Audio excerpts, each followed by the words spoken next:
ఇదేమిటి జగన్మోహన్ రెడ్డి గారు, ఓటు వేయలేదని ప్రజలు నిందించడం ఏమిటి? ఇదెక్కడ చోద్యం? ఈ ఓటమి ఊహించలేదన్నారు, బాగుంది. మీరేంటి, ఎవరు ఊహించలేదు ప్రజలు మీకు ఇలాంటి ఘోర పరాభవాన్ని కట్టబెడతారని? ఓడిస్తారనుకున్నాం కానీ ఇలాంటి స్క్రిప్ట్ రాసి పెట్టారని ఎవరు అనుకున్నారు? కాబట్టి ఊహించలేదన్నంతవరకు బాగానే ఉంది. కానీ బటన్ నొక్కి డబ్బులు పంచితే ఆ డబ్బు తీసుకొని కూడా ఓటు వేయలేదని అక్క చెల్లెమ్మలను, అన్నదమ్ములను, అవ్వాతాతలను నిందించడం ఏమిటి? మీకు ఓటు వేస్తేనే వారికి ప్రేమాభిమానాలు, ఆప్యాయతలు ఉన్నట్లా? వేయకపోతే లేనట్లా? ఆ అక్క చెల్లెమ్మలకు పిల్లలు లేరు? ఆ పిల్లలకు మంచి భవిష్యత్తు కావాలని వారు కోరుకోరు?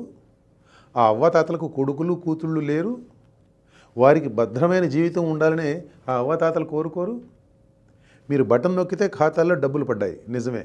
కానీ వారందరికీ కుటుంబాలు ఉన్నాయే. ఆ కుటుంబాలకు మీరు వేసిన డబ్బులతోనే తెల్లారదు కదా.